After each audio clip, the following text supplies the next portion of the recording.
Hey, what's the deal, big dog? I'm so glad to have you here inside of Module 3, where I'm going to be helping you to understand the language that is associated with options trading. Because let's face it, options trading has its own unique language. And understanding that language, some of the key terms and some of the concepts is very, very crucial for your success in this complex financial arena. So let's explore the essential terminology and the concepts that every trader, every options trader must know in their options trading journey. So first and foremost, let's look at the different types of money makers. Now we got in the money. Now in the money, we're referring to the options contracts on this one. In the money contract, that's an option contract that has intrinsic value, meaning the current market price is above the strike price when we're looking at call options, or it's below the strike price when we're looking at put options. Then we have at the money options contract. Now, at the money options contract is a strike price that is close to the current market price of the underlying asset that we're looking to trade. Now, it's important to remember that both call and put options can be simultaneously at the money. So it's always important to remember which side of the field that you're looking to trade on. And then we have out of the money contracts. Now, out of the money contract is an option contract that has no intrinsic value whatsoever, which means that the current market price is far below the strike price for a call option, or is far above the strike price for a put option. Now, you might not understand what in the money and at the money, out the money, ATM, ITM, OTM, all this stuff means when you're first starting out. But I like to relate it to football when we're looking at options contracts. So instead of you thinking about in the money, think about you trying to execute a run play. Now, what you know about a run play is, in order to be successful on a run play, you don't need to be going for a first down. And you don't even need a touchdown out of a run play. Now, you at the goal line, that's a whole nother story. But let's just say you in the middle of the field at the 50-yard line. In order to pull off a successful run play, you don't have to run all the way up and down the field and be celebrating a touchdown. All you need for a successful run play is to make a couple of yards, move a couple of yards forward. That's it. In order to execute a successful run play, you just need to move the ball forward a couple of yards. Well, that's how in the money options contracts work. You don't need a whole lot of price action in order for you to become profitable in that contract. All you need is a couple of dollars worth of price action and you will be profitable in that in the money trade. And when we're looking at the money contracts, let's look at those like, instead of us going for a run play, only needing a couple of yards, at the money contract, that's like you going for a first down. Now, in order to, let's say it's first down, what is it? It would be 1st and 10. So we know that in order to have a successful first down play, we would need to go 10 yards. Well, that's what an at the money contract is. It's saying that we need more than just a couple of yards, but we don't necessarily need a touchdown out of this play in order for it to be successful in our execution. We just need the price to go a few dollars, not just a couple, but we need this one. We need the price to go a few dollars in our direction. And when you're looking at an out the money contract, let's look at those like Hail Mary plays. Now, we know what Hail Mary plays, those is like do or die. Either we catch it and we celebrate, or we drop it and the other team celebrates. So that's how out the money contract works. Those work like, because you're going a little bit further and further out of the money, that means that you need not just a couple of yards, not just a few yards, but you need to actually go all the length of the field. You need a whole lot of price action in order for these trades to become successful. Now, it's not to say which one you should go off of and which one is best and which one, they all have their different usages. But what's best for you to understand is which one works best for the scenario that you're looking to trade in. Then we have understanding the Greeks in options trading. So, I've seen a lot of videos and on YouTube, and if you want to go, they got a cool little breakdown. But I like to break things down in my own way, if you haven't noticed. So the way that I like breaking down the Greeks is I like to use the movie Friday as the example. So when we looking at the movie Friday, who is the main character in every single Friday movie that we watch? Well, the main character is always going to be Ice Cube. He is going to be the main character. I don't care if you watch it Friday, next Friday, or Friday after the next. Ice Cube, aka Craig, is always going to be the main character. So with that being said, we're going to call Craig the Delta. And what the Delta does is the Delta, he measures the rate of change in an options price relative to the change in the underlying assets price. So that's the reason why options get a little spicy. So if you're owning shares of a company and the company goes up $1, then you've made $1 for every share. If you own one share, you made $1. If you own 10 shares, you made $10. You own 100 shares, so on and so forth.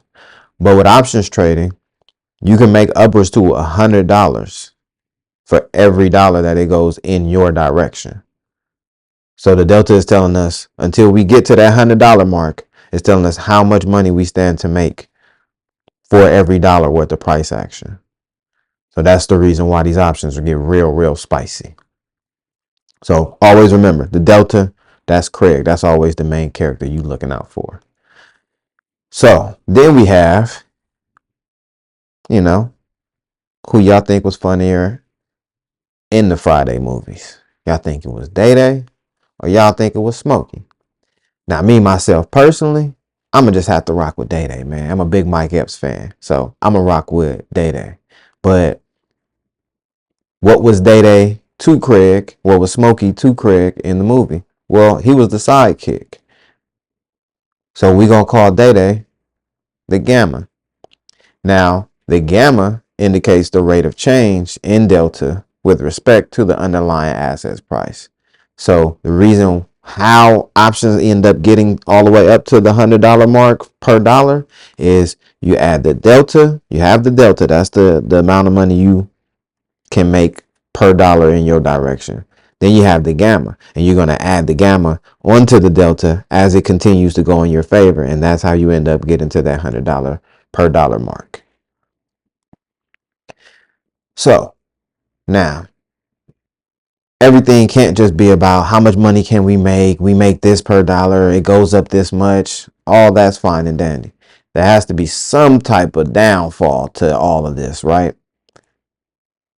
So if you was to have to say, if you had to vote, who do you think was the worst villain in all of the Friday movies? Now, me, myself, personally, I'm going to have to rock with Damon, man. That dude was wicked. But what Damon is going to be a representation of is Damon is going to be a representation of the theta. Now, the theta represents the rate of time decay on the value of an option. So think about it like this. For every day that you're holding a contract, the number that is displayed showing you the theta, that is how much it's costing you to hold on to that contract every single day. So if you have a theta of 15, that means that it's costing you $15 every single day to hold on to that contract. And the closer and closer you get to expiration, the higher and higher that number runs to. So it's always good to be getting out of your trades with at least half as much time to spare. If you're getting into a weekly trade, you get into a Monday, be looking to get out of it Wednesday, Thursday at the latest. Don't let your contract go all the way until expiration. It'd be much more beneficial for you to just take your profit and roll that contract over to a later expiration date. That way that theta isn't eating up at your contract so much. Then we got good old Uncle Elroy. Now, we all know Uncle Elroy, he was just trying to look out for his nephew. You know what I'm saying? Uncle Elroy heard his nephew had gotten into some stuff back home. He had gotten involved with the wrong people. He was like, man, nephew, don't worry about it. Bro, don't worry about it. I got my nephew. I got your son. Tell him, come on out here with me, and I'm going to look out for him. He going to be good out here in Rancho Chacamongas. Well, although Uncle Elroy had good intentions, that don't mean that, he didn't involve Craig in some most crazy stuff when he got out there in Rancho Chacamanga. So we gonna refer to Uncle Elroy as the Vega. Now the Vega is what measures the sensitivity of the options price due to the changes in the underlying assets volatility. So you get paid a couple of different ways when you involving yourself with options. So not only do you get paid from the delta and then the gamma adding to the delta, but you also can get paid from the Vega, which is the implied volatility, from it going up and it going in your favor. Because once your contract starts to become more and more popular on the options chain, that means that more and more people have gotten their eyes on it, which means that not only from the direction that it's headed in is going in your favor, you're getting paid off that, but now the popularity of that contract, it's got so many eyes on it. Now it's becoming more and more favorable to the market, which means that you're going to have to pay an even prettier penny the higher it goes up and the higher it continues to rise in your favor. So that's just things that you want to always remember when dealing with options contracts. You always want to understand how the Greeks can either work for you or hurt you. Because, the same way with the delta is going for how much you stand to make per dollar. The delta is also responsible, vice versa, for that's how much you lose if it goes against you. So you make however much when it goes in your favor, but you lose that same amount when it goes against you. Always remember, it's a two-sided coin.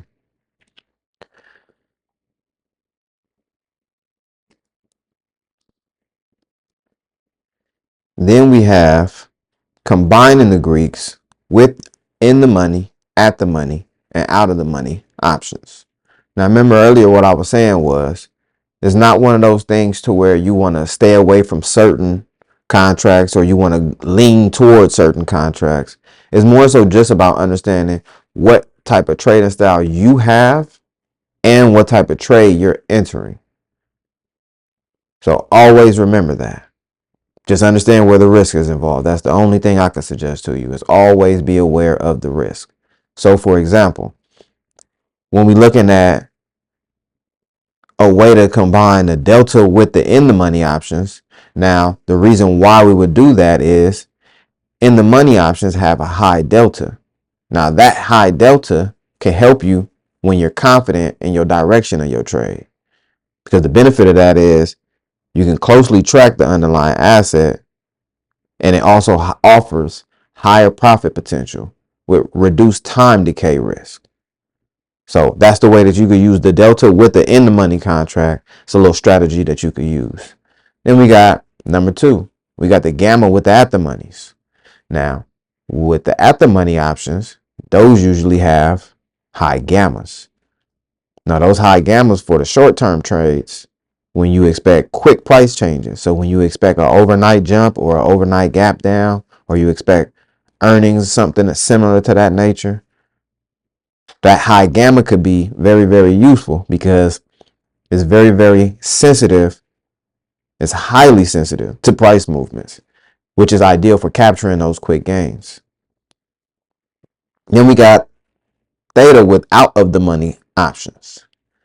Now it's a little bit different. This is different than buying contracts. This is more so with selling contracts, because using out of the money contracts is beneficial for selling strategies. So if you think that, if you got enough shares and you're willing to put your shares at risk, me, myself personally, I don't like doing that, but more power to whoever chooses to go that route. I can only help you and equip you with the tools you're going to need down the road. So if you're saying that I'm going to put my own shares up, if you're selling out of the money contracts, knowing that there probably won't be that much volatility, there won't be that much of a run, there's not too much of a price run expected, then selling those option contracts, you could pretty much just pick up premiums from people, knowing that it's not going to reach the price that they are expecting, and they're just willing to load up on those contracts because they're usually a lot cheaper. Now, the benefit of that is the rapid time decay makes them profitable when they expire worthless. So when they get all the way to the expiration day and they didn't load it up on all them contracts and ain't been no price movement and they expire worthless, you pretty much was able to capture their entire premium without having to risk much, because you knew that there wasn't that much price action in the upcoming future anyway. And then we got using the Vega with out of the money options contracts. So when we're using those out of the money options, that's when we expect high volatility to be taking place. So for example, if you was to be looking to trade Nvidia earnings, and before all of this had happened, before when they were on this crazy run that they were in, but if you had out of the money options, because those out of the money options are a little bit cheaper, in the money options are usually the most expensive. Well, not usually. In the money options are the most expensive. Next is at the money. And then there's out of the money. The reason being is the risk that's associated. The further out of the money you go, the more risk that's associated, because you need that much more of a price jump or a price drop in order for this trade to actually be successful. So when you got Nvidia going crazy and jumping up $100, $200 during earnings and all that, in the money contract might be real expensive, but you could have went farther out of the money, which those contracts wouldn't have costed as much, which would have allowed you to purchase more contracts, like I was saying, when you loading up, because they're a little bit cheaper.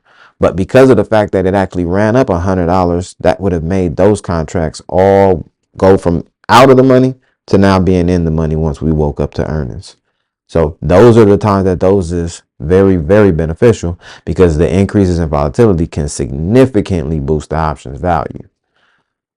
So I'm hoping that this was a useful and helpful breakdown for you with understanding options in the money and the Greeks. And I look forward to seeing you in Module 4. Love is love.